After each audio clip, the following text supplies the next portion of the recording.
मति सो गति। ऐसा करता हूं, मैं कोई युक्ति करता हूं, इससे बैर ठानता हूं, मित्रता मेरे बस की नहीं है। मैं घृणावान आदमी हूं, मैं अहंकारी हूं, मैं घमंडी हूं, मैं मित्रता नहीं शत्रुता निभा सकता हूं। मैं आज बैरी बनूंगा और इसकी नारी को हरूंगा, और जब मैं नारी को हरूंगा, शक्ति को हरूंगा, तो ये जरूर तिल मिला के मेरे ऊपर हमला कर देगा। रावण एकांत में अपने महल में सोचता है कि मैंने सीता हरी, हाँ हरी, क्यों हरी, ये भी सोचता है। रावण कहता है सीता हरना, सीता हरना तो एक बहाना है। आहा, ज्ञानी की बात देखो। सीता हरना तो एक बहाना है, मुझे राम दरस पाना है, मुझे राम दरस पाना है, मैं मर कर भी राम को पाऊंगा। ज्ञानी आदमी समझ जाता है जीवन की रेखा को।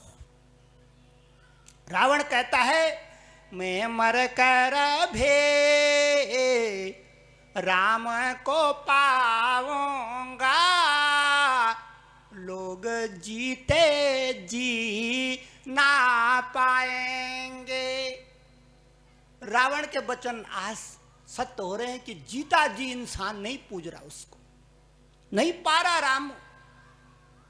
रावण कहता है मैं तो मर के भी पाऊंगा, पर पाऊंगा जरूर, जरूर पाऊंगा एक न एक दिन। पुरोहित बन करके रामेश्वरम में आ गया रावण। अब देखो दो बैरी आमने सामने बैठे हैं, एक यजमान बना हुआ है और एक पुरोहित बना हुआ है। रावण अपने साथ में सब सामग्री लेके आया है। रावण को पता है मेरा यजमान फकीर है, क्या देगा और क्या लेगा, क्या है उसके पास में। रावण पूजन सामग्री का ढेरों का ढेर लेके आया है अपने विमान में। पूजन सामग्री बिछाई, पूजा शुरू हो गई। रावण कहते हैं मेरा यजमान तो गरीब है, वनवासी है, मैं अपनी तरफ से पूजा की सामग्री लाया हूं। पुरोहित का काम है, अगर पुरोहित का कोई यजमान गरीब हो जाए तो उसका ख्याल करना चाहिए। मेरे पिताजी कहते थे बचपन में कि एक उनके मित्र थे हरि सिंह जी, उनके घर में जाते थे तो हरि सिंह गरीब आदमी था। गुरुजी आए हैं, गुरुजी आए हैं, कुछ था नहीं। हरि सिंह के इधर उधर से मांग करके हुक्के में तंबाकू भरा और बड़ी प्रेम से गुरुजी को तंबाकू पिलाया, एक गिलास पानी पिलाया और दंडवत होकर के विदा दे दी। वर्षों तक पिताजी ने उनके यहाँ पूजा उजा करवाई, कभी कुछ मांगा नहीं, जो भी आटा दे दिया जाओ। 30 साल के बाद में हरि सिंह का लड़का, देखो कुदरत, बहुत बड़ा व्यापारी बन गया, बहुत बड़ा धनवान बन गया। तो पिताजी कहते हैं एक दिन मैं सवेरे सवेरे उसके घर में गया था। तो जब मैं उसके घर में गया तो उसने इतने खड़ुम से वो जो पुराने सिक्के होते हैं मेरे आगे रख दिए।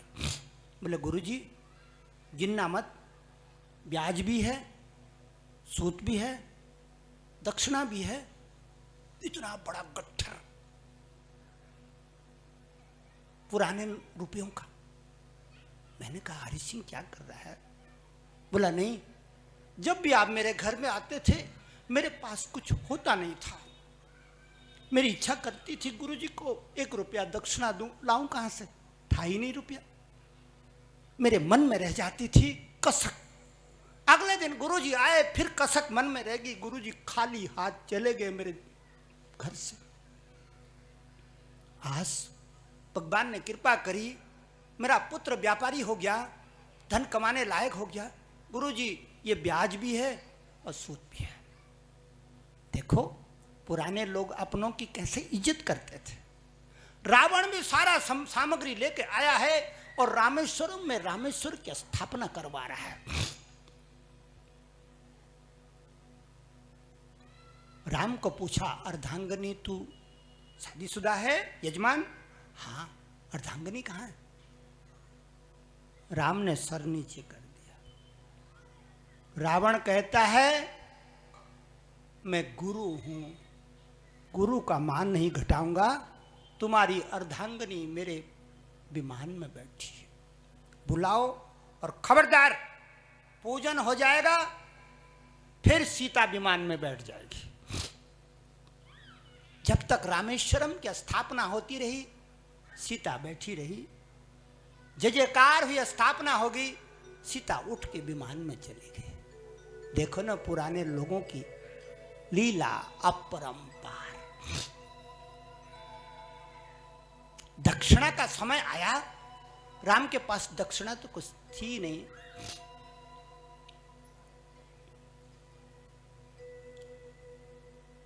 रावण ने दक्षिणा मांगी नहीं और बिना दक्षिणा मांगे कह दिया जब जरूरत होगी मैं मांग लूंगा, और चला गया अपने महलों को। ऐसा यजमान और ऐसा गुरु, बड़ा अद्भुत अलौकिक दर्शन है। ये जो कथा मैंने आपको सुनाई है, ये मद्रास से एक रामायण निकलती है कंबल, उसमें से प्रसंग लिया है। मेरी बहनों, आगे लीला चलती रही। सारी सेना लंका में गई। जब लंका में गई तो अंगद को भेजा गया, फिर दोबारा संधि के लिए। अंगद के साथ संधि नहीं हुई। अंगद ने प्रण करा था कि मेरे पांव को जो उखाड़ेगा हम हार जाएंगे, लेकिन कोई पांव उखाड़ नहीं पाया अंगद का।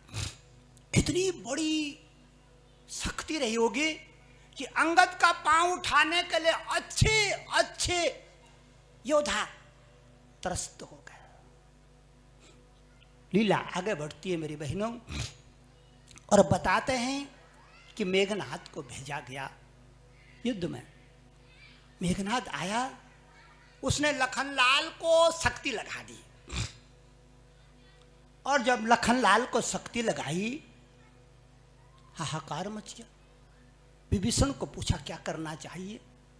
विभीषण ने कहा महाराज लंका में एक वैद राज है जिसका नाम सुषेण वैद है।